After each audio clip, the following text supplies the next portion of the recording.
Have you ever wondered what a typical day looks like for a missionary? Missions vary by location and season. The Leonard's family arrived in Japan a year ago. After settling into their home, setting up school for their kids, and connecting with the community, they are now in full-time language school. I am a Japanese language student. We want to give you a glimpse into their daily life so you can better understand and pray for missionaries around the world. Morning routine. Mornings in the Leonard's home are busy. What are we doing there, Brian? Making the morning coffee. Making the morning coffee. Japanese houses are much smaller than Western homes, making even simple tasks feel challenging at times. Their living space is just 10 feet wide by 50 feet long. The kids take turns getting ready while Amy helps them prepare and Brian tackles the morning dishes and fills the water bottles. It used to stress me out. I had to like check. Oh, it is what stressed me out. Okay, ready? Ready. Every weekend the kids come home with multiple bags of supplies we need to clean and return to the school. So the first one is PE. So everyone has a PE hat and PE uniform. So we pack it up, clean it, pack it up, and put it back. The next thing is for lunch every day, they need masks. So when they're serving the food to other kids, it'll be clean. They have a lunch hat, lunch napkin, and a lunch coat to put over their uniform to keep their uniform clean. The last thing we have to do for each children is inside the school, they wear indoor shoes. So they change their shoes every day before going into the classroom, so we need to cleanly pack them up. So each child needs three bags, cleaned every weekend and returned back every Monday. This is every day, and then this is just Monday. This is Monday's set of bags. It's a lot. Yeah. Do your kids say thank you? Thank you! So I think for me, I just want to make sure they have what they need for school. It's hard enough to go to a school in another language, so I always just want to make sure they have as much as possible what they need for school. Before leaving, the family follows Japan's strict trash sorting rules, dividing waste into burnable plastic, PET bottles, and cardboard. So trash in Japan is very unique. Actually, one of the funniest stories when I got to Japan is the garbage truck actually plays ice cream truck music. So our first couple days when things were kind of crazy, we heard the ice cream truck. You can imagine the discouragement running outside and seeing the trash truck.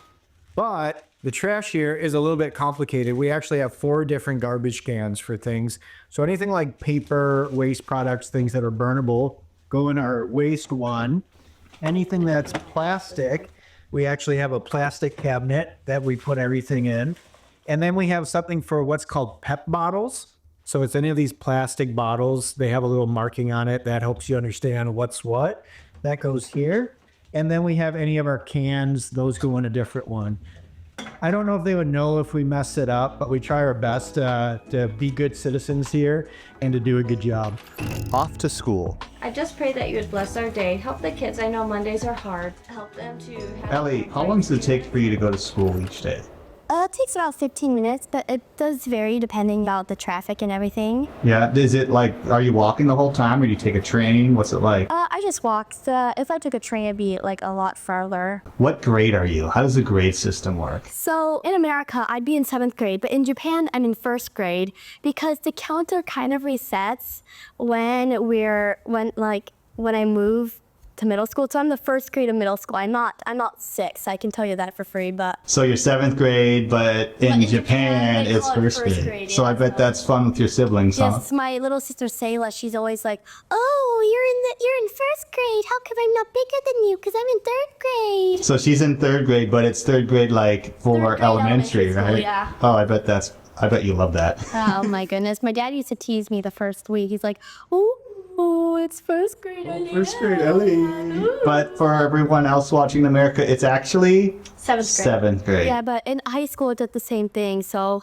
do all that works and just back in 1st grade. So. How is it going with making friends and stuff? Is that hard or is it? Since I'm the only foreigner in my 1st year, a ton of kids just want to come up and talk to English. I have one girl that I'm friends with. She speaks pretty good English, but still there is still that language barrier that like separates. So I feel like I started praying for like a lot smaller things. We had a sports day, which is like a big like sports event for the school. I just remember like praying for the randomest things, like please help me like know when to stand up, and please help me like not to like do something wrong or embarrassing. Like stick out in a bad Yeah, way. because I mean I already stick out. I don't want to stick out more. How do you like Japan? I love Japan. If it was a choice between moving back to the States, I'd stay in Japan. Wait. Say it again. You would take Japan over the States? Should I re- No, like for real? I would legitimately take Japan over the States any day. That's awesome. But but Even Guam? Like, do you count Guam as part of the States? a ton of people are gonna be very like shocked, and I hope this doesn't like offend any of my friends. But I'd probably stay in Japan if I had a choice between staying in Guam or just living in Japan. There just is some charm about Japan or something that I just like really like love. I just kind of see myself living in Japan. So That's awesome. That's really cool. All right, Ellie, looks like you got to get ready to go to school, so I'll see you later. Bye. At 7:45 a.m., Ellie heads into the bustling city for junior high. A few minutes later, Hannah, Sayla, and Carson join their walking group, guided by elderly volunteers who ensure the children get to school safely. Are you a morning person, Carson? no. Sayla, are you a morning person? Sometimes. I think you are, because you got the most energy out of everyone. With the kids off, it's finally time for Brian and Amy to head to language school. Have a fun day. I will. Have fun at school. You sure you're good? Yeah. Text me if you get lost. Language school. Brian and Amy's classes run from 9 a.m. to 1 p.m. with short breaks. But learning doesn't stop there. They spend another 3 to 5 hours studying and preparing for the next day. Today's lesson, kanji, katakana, and hiragana. I know I'm starting to forget some basic English things. Like I'll go write a letter and I forget what direction a C goes or an E goes, and I have to just write it out to see if it looks normal, because my brain is in this middle zone between two languages now. And for us, even the alphabet is different. So we're not even writing our name the same way. So instead of the easy, just write your name down, I have to think, okay, how do I write my name in katakana? And so when we're taking notes, we're taking it in hiragana or katakana or kanji, and then we have to reinterpret it and things like that. So I think just having a totally different looking alphabet is kind of challenging. And one thing a lot of people don't think of is, so in our language school, I think Amy and I are the only Americans in our classes. And we're surrounded by other students that come from kanji writing countries. So kanji, if you're not familiar with how Japanese works, they have two alphabets and then kanji. Hiragana and katakana are two alphabets that mirror each other but look totally different. And then they have over 2,000 symbols, and those are those crazy symbols that come from China that are brought over. So we have to learn all these kanji, how to write them and their meaning, and all the other alphabets. And sometimes we have to just figure out, is this word written in katakana, kanji, or hiragana? So there's multiple layers to this. And I'm understanding why they say Japanese is one of the hardest languages in the world. And I'd imagine the sentence structure is different than English as well. It's also, usually the verb is at the end of the sentence, which makes the structure different than how we speak. If you want to see what our notes look like, just so you're in our world. So I'm constantly dabbling kanji, writing it, rewriting it, page after page after page. We also have to learn the different Japanese names for different parts of speech. So I try to add a little color to my notes to help me remember what we're talking about. I just scribble it everywhere. Afternoon and homework. After school, Brian and Amy head in different directions. Brian studies at a local coffee shop where he's building relationships with the staff. Amy goes home to handle household tasks before the kids return around 3:30 p.m. Most Japanese laundry rooms do not typically have a dryer.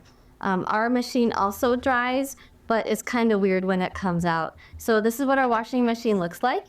And during the winter time, it's a little bit cold to be hanging clothes outside. So our shower room also acts as a dryer. So I can hang up the clothes in here.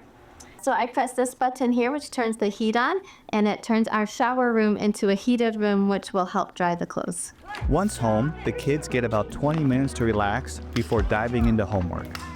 Japan has a rigorous workload, even assigning study packets over school breaks. Carson in particular has a lot of homework, practicing hiragana and katakana, completing math assignments, and reading Japanese every night. Brian and Amy often translate his homework just to get started. Wrong one. Was that not her? No, that's There's me. boys. Oh my goodness, my hair looks like a raccoon's. Hi, Miss Kristen. Ellie and Hannah also meet via Zoom for evening devotions with a couple of ladies from their sending church, keeping them connected to the Lord and to those who've impacted their lives. Tonight, the kids are making cards for a neighbor in the hospital.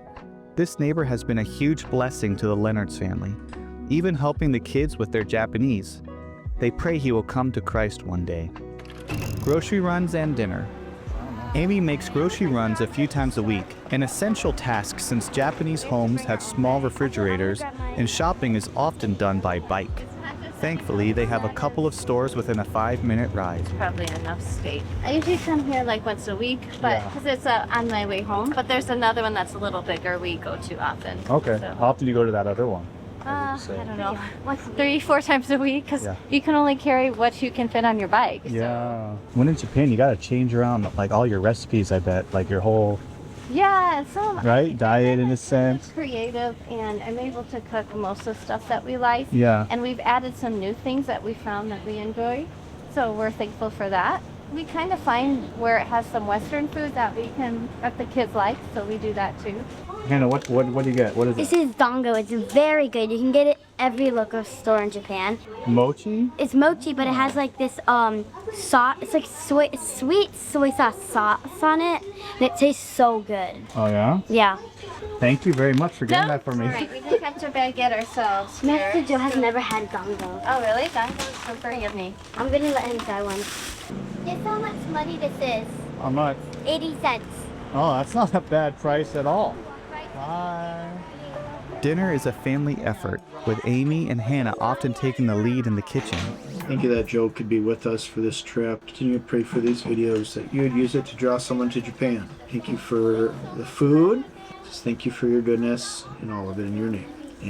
Amen. After dinner, everyone pitches in to clean.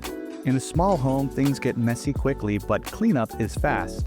If there's energy left, the kids and Brian might take a quick trip to the konbini for a treat. Japanese konbini are famous for their delicious snacks. Winding down. The family winds down by playing games, reading, or watching a show. Some nights Brian or Amy squeeze in another round of studying. Before bed, they all gather for family devotions and prayer, ending the day just as they began it, reflecting on God's faithfulness. Through the challenges and joys, they find strength in Him and the calling He has placed on their lives. To follow more of the Leonard's family's story, subscribe to their YouTube channel and stay updated on their life in Japan.